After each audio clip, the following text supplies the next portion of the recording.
Hello everyone, welcome to my channel. आज हम लोग स्टार्ट करने वाले हैं क्लास 7 का ज्योग्राफी का चैप्टर नंबर 6, जिसका नाम है human environment interaction the tropic and subtropical reason.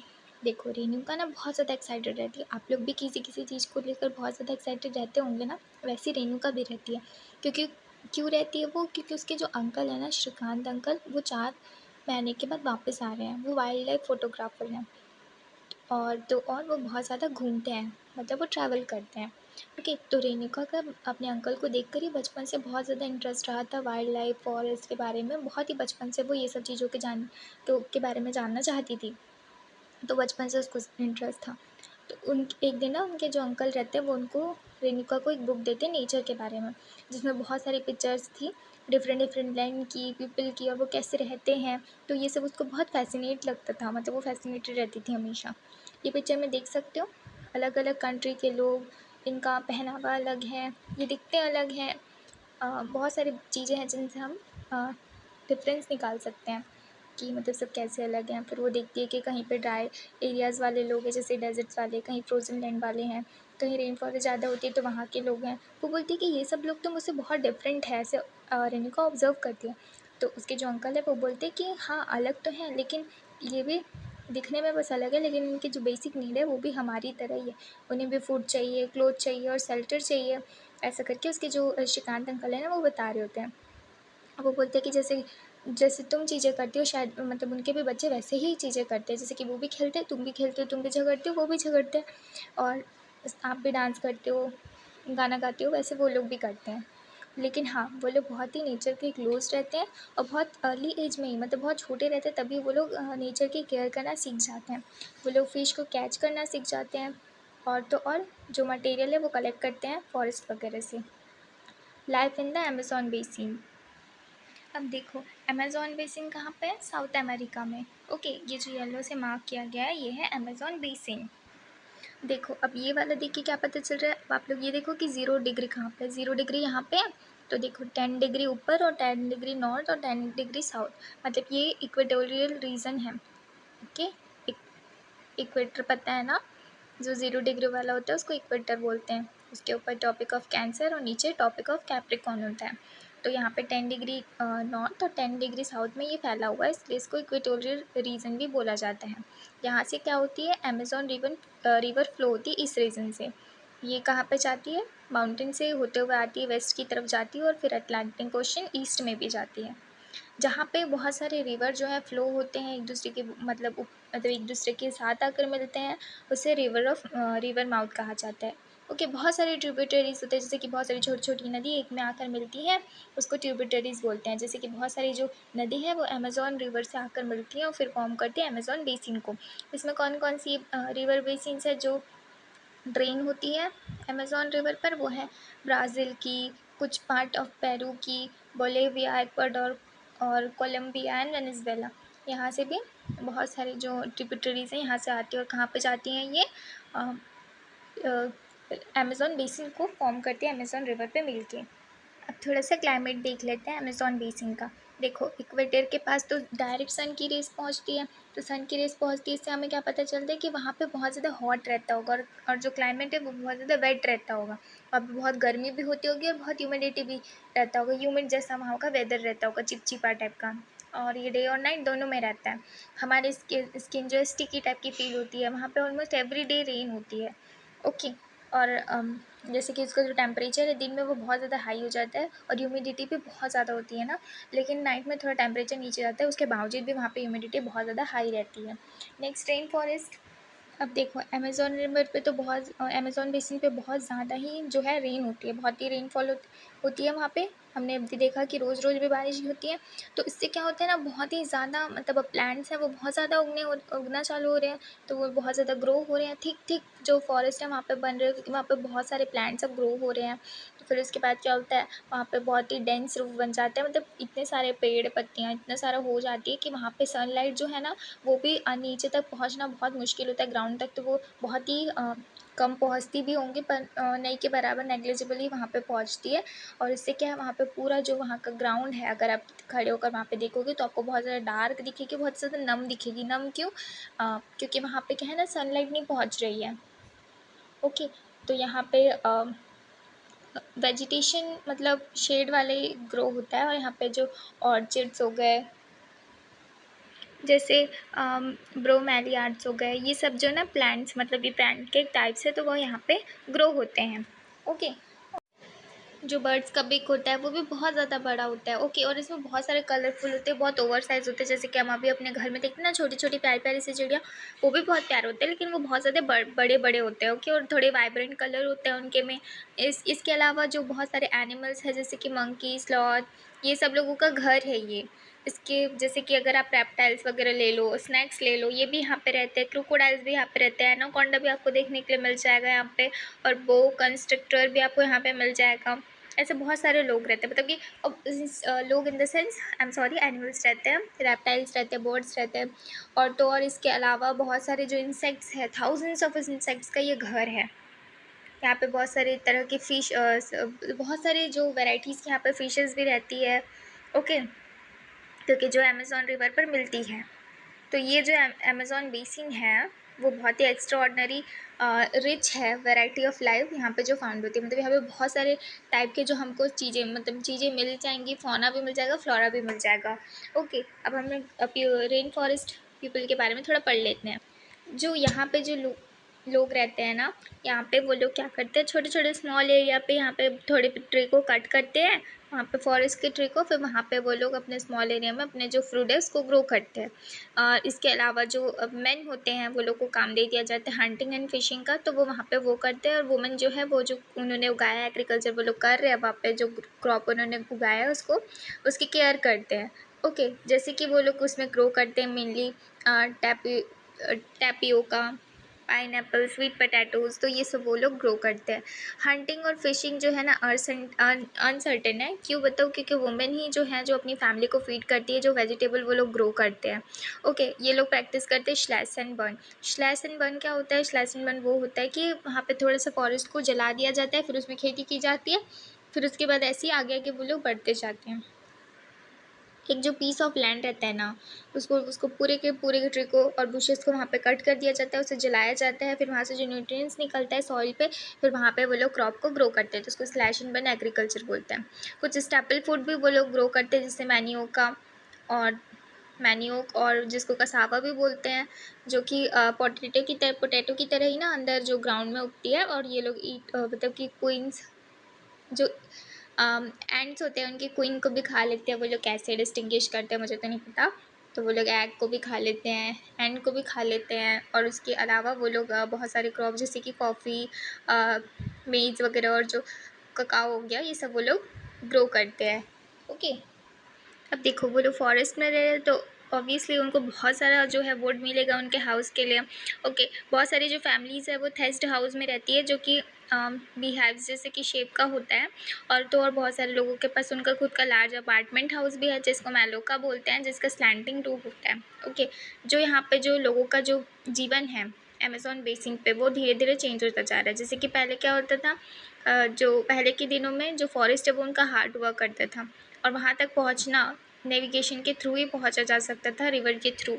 Okay, लेकिन जो 1970s में क्या होता है, वहाँ पे एक ट्रांस हाईवे, अमेज़न हाईवे बनता है, जिसमें क्या है, हम अब कोई भी रेन फॉरेस्ट के पार्ट में वहाँ पे पहुँच सकते हैं। एयरक्राफ्ट्स, हेलीकॉप्टर, ये सब भी यूज़ किया जाता है वहाँ पे अलग अलग जगह पे वहाँ पे पहुँचने के लिए। और वहाँ पे इंडिजिनियस पॉपुलेशन भी है, जैसे कि पहले हुआ करते थे, लेकिन उसके बाद क्या होता है कि वहाँ से वो जो लोग हैं उनको निकाल दिया जाता है वो एरिया से, और उनको फ़ोर्स किया जाता है कि आप दूसरी जगह पे जाकर रहिए, तो वो अपनी प्रैक्टिस को दूसरी जगह पे दूसरे तरीके से वहाँ पे प्रैक्टिस कर रहे हैं। ये जो डेवलपमेंट हो रहा है ना, जो डेवलपमेंट यहाँ पे लाया जा रहा है, वो एक डिस्ट्रक्शन की तरह देखा जाता है बायोलॉजिकली डाइवर्स रेन फॉरेस्ट को। क्यों? क्योंकि आप इस पिक्चर में ही देख सकते हो कि यहाँ पे देखो बहुत सारे जो चीज़ें हैं, जैसे कि बुशेस वगैरह हैं, ट्रीज़ है बहुत सारे, वो सब वॉस्ट हो रहे हैं। वॉस्ट इन द सेंस वहाँ से उन्हें अपरूटेड किया जा रहा है। क्यों? क्यों किया जा रहा है? क्योंकि उन्हें जो है अब अपने डेवलपमेंट करना है ह्यूमन बींग्स को, तो वो लोग वहाँ से लोगों को, जैसे कि वहाँ पे 1-2 घर ही हुआ करते थे, तो वहाँ पे बहुत सारे घर होना चालू हो गए। जो वहाँ पे जो टॉप सॉइल थी वो भी वॉश हो गई है रेनफॉल के कारण, और जो ये बहुत ही प्यारा जो घना जंगल हुआ करता था, अब वो कहीं-कहीं पे बहुत ही बंजर ज़मीन की तरह बन गया। जैसे कि आप ये वाले पिक्चर में देख सकते हो कि देखो, यहाँ पे कितने सारे ट्रीज़ हैं, फिर धीरे-धीरे 1-2 घर बसना चालू हुए, फिर पूरे के पूरे जो आधे से ज़्यादा फॉरेस्ट को क्लियर कर दिया गया और वहाँ पे अपना घर को बसा लिया गया। तो ये जो है ना डिस्ट्रक्शन है किसका? बायोलॉजिकली डाइवर्स रेन फॉरेस्ट का। अब हमने तो अमेज़न बेसिन साउथ अमेरिका के बारे में देख लिया, अब हम लोग अपने गंगा ब्रह्मपुत्र बेसिन जो हमारे प्यारे भारत में है उसके बारे में जानने वाले हैं। ये है गंगा ब्रह्मपुत्र बेसिन। अब यहाँ पे देख सकते हो कि ये जो है ना इक्वेटर से ऊपर में है। इक्वेटर से ऊपर इन द सेंस यहाँ पे जो है ज़्यादा से ज़्यादा ये ट्रॉपिक ऑफ कैंसर के पास में है, यहाँ पे आ रहा है। ओके, तो यहाँ पे जो बहुत सारी जो जैसे ये ट्रिब्यूटरीज होती है गंगा और ब्रह्मपुत्र की, ये सारे के सारे मिलकर क्या फॉर्म करते हैं? गंगा ब्रह्मपुत्र बेसिन को। कहाँ पे? इंडियन सब कॉन्टिनेंट पे। ओके, ये जो बेसिन है वो सब ट्रॉपिकल रीजन में सिचुएटेड है, 10 degree north and 30 degree north में लैटिट्यूड्स पे अगर आप लोगे तो। ओके, ये जो ट्रिब्यूटरीज है गंगा की, जैसे कि गंगा की ट्रिब्यूटरीज के यहाँ पे नाम बताया गया एग्जाम्पल में, घाघरा, सोम, चंबाल, गंडक और कोसी, ये सारे जो रिवर्स हैं ये जो हैं गंगा के ट्रिब्यूटरीज हैं, और ब्रह्मपुत्र के पास जाके ड्रेन होती हैं। ओके, ये जो प्लेन है गंगा का और ब्रह्मपुत्र का, जैसे कि माउंटेन्स हो गया, फुट हिल्स हो गया, हिमालय का, या फिर सुंदरबन हो गया, डेल्टा, ये मेन फीचर है इस बेसिन के लिए। ओके, यहाँ पे देख सकते हो कि हिमालय भी है, और आप लोग माउंटेन भी देख सकते हो इस रीजन पे, बहुत सारे सुंदरबन डेल्टा भी देख सकते हो आप लोग, तो ये फीचर्स है। अब ये जो गंगा ब्रह्मपुत्र बेसिन है वहाँ का टेम्परेचर सेम रहता है, सेम इन द सेंस जैसे कि मानसून है तो वहाँ पे मानसून क्लाइमेट रहेगा। समर्स कब आती है? जब वहाँ पे समर्स के दिनों में वो बहुत ज़्यादा गर्मी में रहते हैं और विंटर में कूल रहते हैं, जैसे नॉर्मल होना चाहिए वैसे वहाँ का वेदर और टेम्परेचर क्लाइमेट रहता है। और वहाँ पे बारिश कब होती है? मिड जून से सेप्टेम्बर मिड तक। ओके, और ये जो बेसिन है ना इसमें बहुत सारे वैरायटी के टोपोग्राफी है, जैसे कि एनवायरनमेंट है, ये बहुत ज़्यादा डोमिनेंट रोल प्ले करता है डिस्ट्रीब्यूशन ऑफ पॉपुलेशन में। वो कैसे? देखो, डिस्ट्रीब्यूशन ऑफ पॉपुलेशन मतलब कितने एरिया में कितने लोग कहाँ कहाँ पे रह रहे हैं। तो माउंटेन एरिया में ऑब्वियसली वहाँ पे बहुत ज़्यादा स्लोप्स होते हैं, वहाँ का जो टेरेन है मतलब वहाँ का जो एरिया है वो उतना रहने लायक नहीं हो जाता, क्योंकि आप ऐसे घर में आपको एक फ्लैट लैंड चाहिए होगा जिसमें आप लोग अपना घर बना पाओ, रह पाओ, जा पाओ। तो वहाँ पे माउंटेन एरिया में बहुत लेस पॉपुलेशन होती है। ओके, और अगर आप प्लेन एरिया देखोगे ना वहाँ पे ही सबसे ज़्यादा आपको लोग मिलेंगे। क्यों?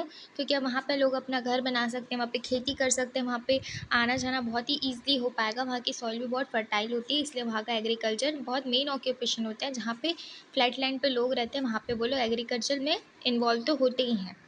और डेंसिटी पॉपुलेशन अगर देखा जाए तो प्लेन एरिया की सबसे ज़्यादा होती है माउंटेन एरिया के कंपैरिजन में। जो मेन क्रॉप वहाँ पे जो उगाया जाता है वो है पैडी, और भी, और इस पैडी को उगाने के लिए बहुत सारा पानी चाहिए होता है, तो वो नहीं मिल भी जाता है क्योंकि वहाँ पे जो है रेनफॉल बहुत हाई होता है, क्योंकि मिड जून से मिड सितंबर तक रेनफॉल हो रहा है, तो उतना उन लोग को सफिशिएंट वाटर मिल जाता है। उसके अलावा वीट हो गया, मिलेट्स हो गया, और भी ऐसे बहुत सारे क्रॉप्स जो है वो लोग वहाँ पे ग्रो करते हैं।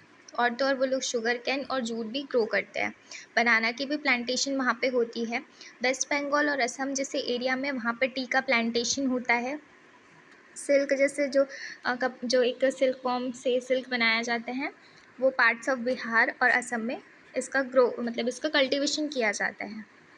अब माउंटेन बहुत ज़्यादा हाई भी होते हैं और किसी किसी में जेंटल स्लोप भी होते हैं, तो उससे टेरेस फार्मिंग की जाती है। जो सीढ़ी जैसे जो फार्मिंग करते हैं ना उसको टेरेस फार्मिंग बोलते हैं, तो वहाँ पर वो भी किया जाता है। बहुत सारा जो वेजिटेशन है ना वो अलग अलग लैंड फॉर्म में मतलब डिफरेंट डिफरेंट लैंड फॉर्म के अकॉर्डिंग वो सब वेजिटेशन वहाँ का कवर करता है। जैसे कि गंगा ब्रह्मपुत्र बेसिन में जैसे डेसिडियस ट्रॉपिकल डेसिडियस वहाँ पे ट्री ग्रोज होते हैं, जो वहाँ का जो फॉरेस्ट होता है, जैसे कि टिक हो गया, साल, पीपल, तो ये सारे वहाँ पे ग्रो होते हैं। उसके अलावा बैम्बू की बहुत मोटी मोटी बैम्बू भी वहाँ पे ग्रो करना उनके लिए कॉमन है। कहाँ पे? ब्रह्मपुत्र प्लेन पे। और डेल्टा जो है ना वो कवर्ड है मैंग्रोव फॉरेस्ट से। ओके, बहुत सारे पार्ट्स उत्तराखंड के, सिक्किम के और अरुणाचल प्रदेश के, वहाँ पे कौन से होते हैं, कॉनिफेरस ट्रीज़, जैसे कि जो कैप लाइक शेप, मतलब जो कोन लाइक शेप जैसे जो कैप होती है उसे हम लोग कॉनिफेरस ट्रीज़ बोलते हैं, जैसे कि पाइन हो गया। ओके, और डिओडर और फर जैसे बहुत सारे जो हमें देखने के लिए वहाँ पे मिलते हैं। क्यों? क्योंकि ये सब सारी जो ट्रीज़ है वो कूल क्लाइमेट में मतलब कूल क्लाइमेट में इनका जो है मतलब ये ग्रो होते हैं। तो वहाँ का जो क्लाइमेट होता है वो कूल होता है और उनका जो स्लोप है वो स्टीप होता है। अब यहाँ पे ना, अब हमने तो देख लिया कि कितने कितने जगह पे कैसे कैसे सारे ट्री मतलब ग्रो होते हैं। अब नेक्स्ट हम लोग वाइल्ड लाइफ के बारे में देखने वाले हैं। तो ये जो बेसिन है ना, उसमें बहुत सारे जो जानवर है उनका घर है, जैसे कि एलिफेंट, ट्रीज, डियर, मंकीज़, ये वहाँ पे बहुत ज़्यादा कॉमन है। और आप लोग ने देखा होगा वन हॉर्न राइनोसॉर्स के बारे में, हमने कभी ना कभी देखा होगा या फिर कभी ना कभी सुना होगा, वो ये पिक्चर में। ओके, तो ये वहाँ पे भी पाए जाते हैं ब्रह्मपुत्र प्लेन पर। ओके, और तो और जो डेल्टा एरिया है, जिस वहाँ पे बंगाल के टाइगर्स मिलते हैं, क्रोकोडाइल्स भी वहाँ पे मिलते हैं, बहुत सारी फ़िश भी मिलती है जो वहाँ से फ्रेश रिवर जाते हैं। वहाँ पे बहुत सारे एक्वेटिक लाइफ मतलब फ़िश भी आते हैं और उसमें और भी जो एक्वेटिक जो पानी में जीते हैं वो वहाँ पे भी मिलते हैं। और ये यहाँ पे बहुत सारे जो लेक्स हैं और बे ऑफ बंगाल की सी है यहाँ पे, और रिवर पे यहाँ पे हमें एक्वेटिक लाइफ देखने के लिए मिलती है। सबसे जो पॉपुलर यहाँ की वैरायटी ऑफ फ़िश है वो है रोहू, कैटला और हिल्सा। ओके, फ़िश और राइस यहाँ का स्टेपल डाइट फूड है। यहाँ पे लोग जो है ज़्यादातर फ़िश और राइस को खाते हैं जो इस एरिया में रहते हैं। अब एक लेक किसी के लिए कैसे source of livelihood, source of income generate कर सकती है? तो देखो, विनोद एक फिशरमैन रहता है। कहीं ये वही विनोद तो नहीं है? हाँ, तो चलो, विनोद जो है ना वो फिशरमैन रहता है और वो मतवाली माउंट विलेज बिहार में रहता है। लेकिन अब वो ना बहुत खुश है। क्यों? क्योंकि उसने बहुत ज़्यादा मेहनत की है अपने सारे जो उसके फेलो फिशरमैन्स थे, जैसे रविंद्र हो गया, किशोर, राजीव और बहुत सारे लोगों के साथ उसने जो है ना ऑक्सबो लेक को क्लीन कर दिया है और वहाँ पे डिफरेंट डिफरेंट वेराइटीज़ के फ़िश को कल्टीवेट करना चालू कर दिया है। वहाँ पे लोकल वीड जैसे वेलेनेरिया एंड हाइड्रेला, ये सब वो लोग ग्रो करते हैं। ये क्या होते हैं? ये सब ना फूड होते हैं किसके? फ़िश के। वो लोग खाते हैं और फिर उसके बाद ना जो उनके आसपास का जो लैंड होता है वो और ज़्यादा फर्टाइल होना चालू हो जाता है। जो लेक के आसपास का लैंड होता है वहाँ पे वो लोग उसी लैंड में वो लोग पैडी, मैज़, पर्ल्स, ये सब सारी चीज़ों को वहाँ पे वो लोग ग्रो करते हैं। उसके बाद क्या होता है, जो बफेलो होता है ना उसको मतलब बफेलो को रखा जाता है प्लग करने के लिए लैंड को, और कम्युनिटी बहुत सेटिस्फाई होती है। इससे उनको बहुत सारी फ़िश भी मिल जाती है जो उन लोग रिवर से कैच करते हैं, वो लोग खाते हैं। इतनी फ़िश होती है कि वो लोग मार्केट में सेल भी कर लेते हैं और वो लोग दूसरे दूसरे टाउन्स में भेजना भी चालू कर देते हैं। अब उनकी जो कम्युनिटी थी वो बहुत ज़्यादा हार्मनी में रहना चालू कर चुकी थी। ओके, तो ये एक सोर्स ऑफ इनकम है, सोर्स ऑफ लाइवलीहुड है लेक से लोगों का। अब देखो, गंगापुत्र ब्रह्म प्लेन जो है ना, यहाँ पे बहुत सारे टाउन्स हैं बड़े बड़े, बहुत सारी सिटीज़ हैं, जैसे कि इलाहाबाद हो गया, कानपुर, वाराणसी, लखनऊ, पटना एंड कोलकाता। ये सारे कहाँ पे लाइक करते हैं? गंगापुत्र बेसिन में लाइक करते हैं। ओके, अब यहाँ पे बहुत ज़्यादा पॉपुलेशन है, जैसे कि 10 लाख से भी ज़्यादा लोग यहाँ पे रह रहे हैं। अब ये लोग रह रहे हैं तो इनका कचरा भी ज़रूर होगा, क्योंकि जहाँ इंसान रहता है वहाँ पे कचरा होता ही है। फिर वहाँ पे जो उनका वेस्ट रहता है उस, और जो इंडस्ट्रीज़, अब इतनी बड़ी बड़ी सिटीज़ है तो वहाँ पे इंडस्ट्रीज़ भी होती होंगी, तो ये सारे के जो वेस्ट होते हैं ये सारे को डिस्चार्ज कहाँ पे किया जाता है? रिवर पे। और जिससे क्या है, जो रिवर है ना वो और ज़्यादा पॉल्यूटेंट होना चालू हो जाती है। चालू हो क्या गई है, बहुत ही ज़्यादा पॉल्यूटेंट हो गई है वो। अब ये देखो, ये वाले एरिया पे ना 4 वेज़ ऑफ ट्रांसपोर्ट डेवलप हो चुका है। 4 वेज़ ऑफ ट्रांसपोर्ट मतलब यहाँ पे रेलवेज़, वाटरवेज़, रोडवेज़ और एयरवेज़ ये सब चालू हो गया। अब वहाँ पे पानी है तो ज़रूर वहाँ पे शिप वगैरह जाती होंगी, तो वो भी ट्रांसपोर्ट के लिए यूज़ होता है। रेलवेज़ से भी ट्रांसपोर्ट, जो लोग अलग एक प्लेस से दूसरे प्लेस में जाते हैं वो भी यहाँ पे यूज़ होता है। और यहाँ पे जो सबसे इम्पॉर्टेंट जो पार्ट है, मतलब जो इम्पोर्टेंट पोर्ट है वो है रिवर हुगली का, जो कोलकाता में है। ओके, यहाँ पे बहुत सारे जो प्लेन एरिया में ना वहाँ पे बहुत सारे लार्ज नंबर में एयरपोर्ट्स भी हैं। अब यहाँ पे लार्ज नंबर में टूरिस्ट भी आते हैं, जैसे कि यहाँ पे एक इम्पॉर्टेंट एक्टिविटी भी है इस बेसिन पे, जैसे कि ताजमहल। ये कहाँ पे है? Bank of river Yamuna, Agra पे। इलाहाबाद रिवर गंगा और यमुना। और यहाँ पे बहुत सारे जो बौद्ध स्तूप्स भी हैं उत्तराखंड और बिहार में। लखनऊ में इमामबाड़ा है, असम में कांजीरंगा है, मानस है, वाइल्ड लाइफ सेंचुरी। और अरुणाचल प्रदेश में क्या है, बहुत सारे ट्राइबल कल्चर्स भी यहाँ पे रहते हैं, जो डिफरेंट डिफरेंट जगह पे घूमने भी आते हैं। और यहाँ पे आना वर्थ इट भी होता है, क्योंकि हम दूसरे दूसरे लोगों के बारे में जानते हैं। क्या समझ में आ रहा है? हमें ये समझ में आ रहा है कि यहाँ पे देखो लेक्स पर भी बहुत लोग डिपेंड है, इस बेसिन पे टूरिज़्म पे भी बहुत लोग डिपेंड हैं, बहुत सारे ट्रांसपोर्टेशन के पे बहुत लोग डिपेंड हैं। यहाँ पे बिग सिटीज़ भी हैं, इंडस्ट्रीज़ भी है। तो रिवर गंगापुत्र बेसिन के बारे में हमने ब्रीफली जान लिया। अब यहाँ पे हमारा चैप्टर एंड होता है। आई होप आपको ये वाला चैप्टर समझ में आया होगा। Thank you.